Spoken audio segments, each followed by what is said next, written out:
레위기 6장 여호와께서 모세에게 말씀하셨습니다. 누구든지 여호와께 불성실에 범죄한 경우 곧 남의 물건을 막거나 담보로 잡거나 강도질하거나 이웃의 소유를 부당하게 빼앗거나 혹은 남이 잃은 물건을 차지하고도 거짓으로 부인하거나 가짜로 맹세하는 등의 범죄들 가운데 어느 하나라도 행했다면, 그와 같이 범죄했다면 그는 그것에 대해서 배상해야 한다. 곧 훔친 대로, 빼앗은 대로, 자기에게 맡겨진 대로, 남이 잃은 물건을 가져간 대로, 무엇이든 가짜로 맹세한 대로 배상해야 한다. 그는 그것을 전부 배상하고 그같이 5분의 1의 값을 더해 속건제물을 드릴 때 원래 주인에게 주어야 한다. 그리고 그는 여호와께 대한 자신의 속건제물로 제사장이 정한 값에 해당하는 흠없는 순양 한 마리를 제사장에게 가져와야 한다. 제사장은 여호와 앞에서 그를 위해 속죄해야 한다. 그러면 그가 행하고 범죄한 것을 용서받게 될 것이다. 여호와께서 모세에게 말씀하셨습니다. 아론과 그 아들들에게 이렇게 명령하여라. 이것은 번제물에 관한 규례다. 번제물은 제단 위 제물을 태우는 곳에 밤새 올려져 아침까지 있어야 하고 제단의 불은 그곳에서 계속 불타올라야 한다. 제사장은 고운 삼배로 만든 기옷과 속바지를 입고서 제단 위에서 불에 타고 재만 남은 번제물을 가져다 제단 옆에 두어야 한다. 그 후에 그는 고운 삼배옷을 벗고 일상적인 옷으로 갈아입고 나서 그 죄를 이스라엘의 야영지 밖 정결한 곳으로 내가야 한다. 제단 위의 불은 그곳에서 계속 타고 있어야 하고 꺼져서는 안 된다. 아침마다 제사장은 나무를 가져다 제단 위에 불을 붙이고 그 위에다 화목제물의 지방이 있는 부위를 불태워야 한다. 그 불은 제단에서 계속 타올라야 하며 꺼져서는 안 된다. 이것은 곡식제물에 관한 규례다. 아론의 아들들은 그것을 여호와 앞 제단 앞에 드려야 한다. 그는 고운 곡식가루 한 줌과 올리브 기름을 가져다 그 곡식제물 위에 모든 유향을 더해 제단 위에 그것을 기념물로 태워 여호와께서 기뻐하시는 향기를 내야 한다. 아론과 그 아들들이 그 나머지를 먹을 것이며 그것은 거룩한 곳, 곧 회막들에서 누룩 없이 먹어야 한다. 그것은 누룩을 넣고 구워서는 안 된다. 나는 그것을 내 화제물 가운데 그들의 몫으로 주었다. 그러므로 속죄제물과 속건제물과 같이 그것은 가장 거룩한 것이다. 아론의 자손들 가운데 남자는 그것을 먹을 수 있다. 이것이 너희 대대로 여호와께 드리는 화제 가운데 그들이 받을 영원한 몫이다. 이 제물에 닿는 것은 무엇이든 거룩하게 될 것이다. 여호와께서 또 모세에게 말씀하셨습니다.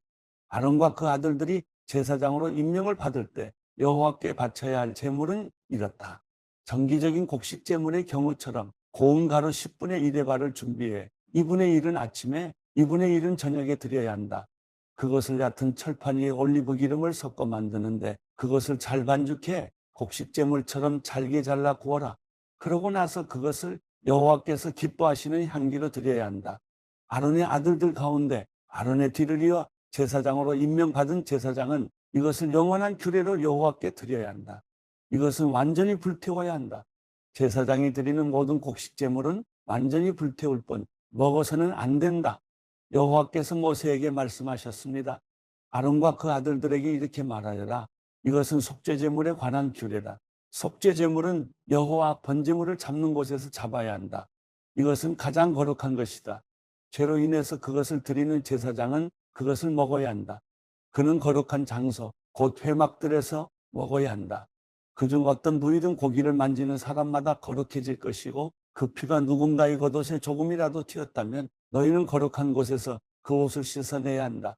그 고기를 삶은 턱에는 깨버리고 녹그릇에 고기를 삶았으면 그 그릇은 문질러 닦고 물로 헹구어야 한다. 제사장 가문의 남자는 그 고기를 먹을 수 있다. 그것은 가장 거룩한 것이다. 그러나 성소 안에서 속죄를 하기 위해서 속죄 제물의 피를 회막 안으로 가지고 들어간 예물은 먹지 말고 불로 태워야 한다. 레위기 7장. 이것은 속건제물에 관한 규례다. 이것은 가장 거룩한 것이다. 속건제물은 번제물을 잡는 장소에서 잡고 그 피는 제단 사방에 뿌려야 한다. 그 예물에 모든 기름을 바쳐야 한다. 곧 기름진 꼬리와 내장을 덮고 있는 기름, 두 콩팥과 거기 허리 주변에 붙은 기름, 간의 거풀을 콩팥들과 함께 바쳐야 한다. 제사장은 그것들을 여호와께 화제로 드리는데 제단 위에서 태워야 한다. 이것이 속건제물이다. 제사장 가문의 남자는 그것을 먹을 수 있지만 거룩한 곳에서 먹어야 한다. 그것은 가장 거룩하다. 속건 제물은 속죄 제물과 같이 동일한 규칙이 적용된다. 곧 그 제물은 속죄를 행하는 제사장의 몫이 된다. 어떤 사람의 번제물을 드리는 일을 한 제사장은 그 사람이 드린 번제물의 가죽을 가질 것이다. 화덕에 구워진 모든 곡식 제물과 얕은 소치나 조리용 판에서 준비된 모든 곡식 제물도 그것을 여호와께 드리는 일을 하는 제사장의 소유가 되고, 올리브 기름과 섞었든 섞지 않았든 곡식 제물은 모두 아론의 모든 아들들이 똑같이 나누어 가져야 한다. 여호와께 바치는 화목 제물에 관한 규례는 이렇다. 감사의 표시로 화목 제물을 드리려면 이 감사의 예물을 누룩 없이 올리브 기름을 섞은 두꺼운 빵과 누룩 없이 올리브 기름만 바른 납작한 빵과 고운 가루로 잘 반죽해 올리브 기름을 섞은 빵을 드려야 한다. 감사의 표시로 드리는 화목제물과 함께 누룩을 넣어 만든 빵을 드려야 한다. 그와 같이 각 종류의 빵 가운데 하나씩 가져와서 여호와께 예물로 드려야 한다. 그것은 화목제물에 피를 뿌리는 제사장의 소유가 되어야 한다. 그 감사의 표시로 드려진 화목제물의 고기는 제물을 드리는 날에 먹어야 하고 아침까지 남기면 안 된다. 그러나 예물이 맹세를 이루기 위한 제물이거나 자원에서 드리는 제물이라면 희생제물은 드리는 날에 먹을 것이며 나머지는 다음 날 먹어야 한다. 3일째 되는 날까지 남은 고기는 불태워야 한다. 화목제물의 고기를 3일째 되는 날까지 먹는다면 그것을 바친 사람은 하나님이 용납하지 않으실 것이다. 그리고 예물을 드린 사람에게도 그것이 예물답지 못하게 될 것이다. 오히려 그것은 가증한 것이며 그것을 먹는 사람은 죗값을 치러야 한다. 부정한 것에 닿은 고기는 먹어서는 안 된다. 그것은 불태워야 한다. 정결한 사람은 고기를 먹을 수 있으나 부정한 가운데 있는 사람이 여호와께 드린 화목제물의 고기를 먹는다면 그런 사람은 그의 백성 가운데서 끊어질 것이다. 부정한 것, 곧 부정한 사람이든 부정한 동물이든 어떤 부정하고 가증스러운 것을 만져서 부정해진 후에 여호와께 드린 화목제물의 고기를 먹었다면 그런 사람은 그의 백성에게서 끊어질 것이다. 여호와께서 모세에게 말씀하셨습니다. 이스라엘 백성들에게 말하여라. 소나 양이나 염소의 기름은 어떤 것이든지 먹지 말아야 한다. 스스로 죽은 동물의 기름이나 들짐승들에게 찢겨 죽은 짐승의 기름은 다른 목적으로 사용될 수 있으나 너희가 먹을 수는 없다. 여호와께 화제로 드리는 제물 가운데 나온 짐승의 기름을 먹는 사람은 자기 백성으로부터 끊어질 것이다. 너희는 어디에서 살든 새나 동물의 어떤 피도 먹지 말라. 피를 먹는 사람은 그의 백성에게서 끊어질 것이다. 여호와께서 모세에게 말씀하셨습니다. 이스라엘 백성들에게 말하여라. 여호와께 화목제물을 가져오는 사람은 여호와께 드리는 화목제물들의 희생물 가운데 일부를 여호와께 예물로 가져와야 한다. 그는 여호와께 화제로 드리는 제물을 스스로 가져와야 한다. 그는 기름과 함께 가슴살 부위를 가져오고 가슴살 부위는 여호와 앞에서 흔들어 바치는 예물로 여호와께 드려야 한다. 제사장은 그 기름을 제단에서 태워야 하지만 가슴살 부위는 아론과 그 아들들의 것이 될 것이다. 화목제물의 오른쪽 뒷다리를 들어 올려 바치는 예물로 제사장에게 주어야 한다. 아론의 아들들 가운데서 화목제물의 피와 기름을 여호와께 드리는 일을 하는 제사장은 자신에게 주어진 한 몫으로 오른쪽 뒷다리를 가질 수 있다. 내가 이스라엘 백성에는 화목제물들 가운데서 얻은 가슴살 부위와 드려진 오른쪽 뒷다리를 이스라엘 백성에게서 받아 제사장 아론과 그 아들들에게 영원한 몫으로 주었다. 이것은 아론과 그 아들들이 제사장으로 여호와를 섬기도록 임직된 날에 드린 여호와의 화제물 가운데서 아론이 받는 몫이며 그 아들들이 받는 몫입니다. 그들이 임직하던 때 여호와께서 이스라엘 백성들에게 이것을 그들에게 주도록 명령하셨습니다. 그것은 대대로 주어진 영원한 몫입니다. 이상은 번제물과 곡식제물과 속죄제물과 속건제물과 성별케 하는 제물과 화목제물에 관한 규례입니다. 이것은 여호와께서 신의 광야에서 이스라엘 백성을 향해 여호와께로 예물을 가져오라고 명령하셨던 때에 신의 산에서 여호와께서 모세에게 명령하신 것입니다. 누가복음 13장. 바로 그때 몇몇 사람들이 와서 빌라도가 갈릴리 사람들의 피를 그의 희생제물과 섞었다는 소식을 예수께 전했습니다. 예수께서 대답하셨습니다. 그 갈릴리 사람들이 다른 모든 갈릴리 사람들보다 더 악한 죄인이어서 이런 변을 당했다고 생각하느냐? 그렇지 않다. 내가 너희에게 말한다. 너희도 회개하지 않으면 모두 멸망할 것이다. 또 실로암에서 탑이 무너져 죽은 18명은 어떠하냐? 다른 모든 예루살렘 사람들보다 그들이 죄를 더 많이 지었다고 생각하느냐? 그렇지 않다. 내가 너희에게 말한다. 너희도 회개하지 않으면 모두 멸망할 것이다. 예수께서 이런 비유를 말씀하셨습니다. 어떤 사람이 포도원에 무화과 나무를 한 그루 심었다. 그는 열매가 열렸을까 해서 가보았지만 하나도 보이지 않았다. 그래서 그는 포도원 지기에게 말했다. 이 무화과 나무에 열매가 있는지 보려고 3년 동안이나 와보았건만 하나도 없으니 나무를 베어버려라. 무엇 때문에 땅만 버리겠느냐? 그러자 그 종이 대답했다. 주인님, 한 해만 그냥 두십시오. 그러면 제가 그 둘레를 파고 거름을 주겠습니다. 혹 내년에 열매가 열릴지도 모릅니다. 그렇지 않으면 그때 베어버리십시오. 예수께서 안식일에 한 회당에서 가르치고 계셨습니다. 거기에는 18년 동안 병을 일으키는 영에게 시달리고 있는 여인이 있었습니다. 그 여인은 허리가 굽어 똑바로 설 수가 없었습니다. 예수께서 그 여인을 보고 앞으로 불러내 말씀하셨습니다. 여인아, 내가 병에서 해방됐다. 그리고 예수께서 여인에게 손을 얹으셨습니다. 그러자 여인은 허리를 쭉 펴고 일어서서 하나님께 영광을 돌렸습니다. 예수께서 안식일에 병을 고치신 것에 화가 난 회당장이 사람들에게 말했습니다. 일할 날은 엿새나 있어. 그러니 그날에 와서 병을 고치고 안식일에는 하지 마시오. 주께서 그에게 대답했습니다. 이 미선자들아, 너희가 각각 안식일에 황소나 나귀를 외양간에서 풀어내 끌고 나가 물을 먹이지 않느냐?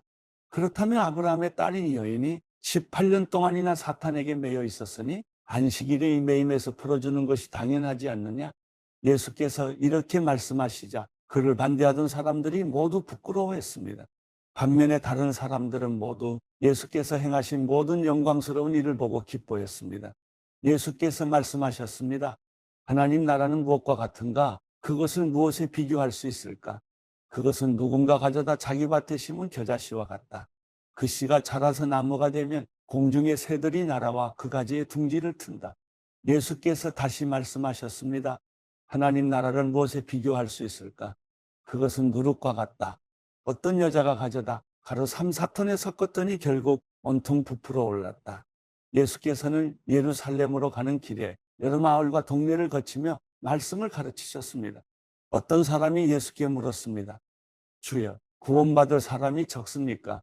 예수께서 그들에게 말씀하셨습니다. 너희는 좁은 문으로 들어가기 위해 힘쓰라. 내가 너희에게 말한다. 많은 사람들이 그곳에 들어가려 하겠지만 들어가지 못할 것이다. 집주인이 일어나 문을 닫아버리면 너희는 밖에 서서 문을 두드리면서 주인님, 문을 열어주십시오라고 말할 것이다. 그러나 주인은 너희가 어디서 왔는지 나는 모른다라고 대답할 것이다. 그러면 너희는 저희가 주인님 앞에서 먹고 마셨고 또 주인님은 우리 동네 거리에서 가르치셨습니다라고 할 것이다. 그러나 주인은 너희가 어디서 왔는지 나는 모른다. 불의를 행하는 모든 자들아 내게서 물러가라라고 할 것이다. 아브라함과 이삭과 야곱과 모든 예언자들이 하나님 나라에 있고 너희 자신은 정작 밖으로 내쳐진 것을 볼 때 너희는 거기서 슬피 울며 이를 갈 것이다. 사람들이 동서남북 사방에서 와서 하나님 나라의 잔치 자리에 앉을 것이다. 보라, 나중에 시작했으나 먼저 될 사람이 있고 먼저 시작했으나 나중 될 사람이 있다. 그때 몇몇 바리새파 사람들이 예수께 와서 말했습니다. 여기서 떠나 다른 곳으로 가십시오. 헤롯이 당신을 죽이려 합니다. 예수께서 말씀하셨습니다. 그 여우에게 가서 말하라. 오늘과 내일은 내가 귀신을 쫓아내고 사람들을 고쳐줄 것이다. 그리고 셋째 날이 되면 내 뜻을 이루리라. 그러나 오늘과 내일 그리고 그 다음 날에도 나는 마땅히 내 갈 길을 가야 한다. 예언자는 예루살렘 밖에서 죽을 수 없는 법이다. 오 예루살렘아 예루살렘아 내가 예언자들을 죽이고 내게 보낸 사람들을 돌로 치는구나. 암탉이 제 새끼를 날개 아래에 품듯이 내가 얼마나 너희 자녀들을 모으려고 했더냐. 그러나 너희가 원하지 않았다. 보라 이제 너희의 집은 황폐한 채로 남을 것이다. 내가 너희에게 말한다. 너희가 주의 이름으로 오시는 그분은 복이 있다라고 말할 때까지 너희가 다시는 나를 보지 못할 것이다.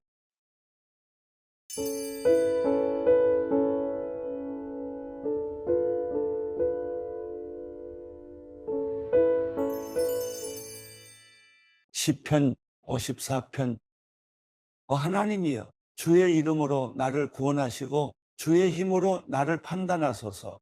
하나님이여, 내 기도를 들으소서. 내 입으로 하는 말에 귀 기울이소서. 이상한 사람들이 내게 맞서 들고 일어나며 압제자들이 내 목숨을 노리고 있습니다. 그들은 하나님에 대해서는 안중에도 없습니다.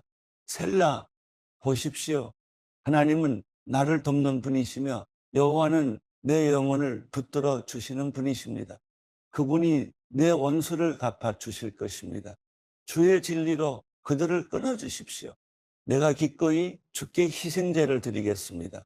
오 여호와여, 주의 이름이 선하시니 내가 주의 이름을 찬양하겠습니다. 주께서 내 모든 고난에서 나를 건져내셨고 내 적들에게 무엇을 하시려는지 내 눈으로 똑똑히 보게 하셨습니다.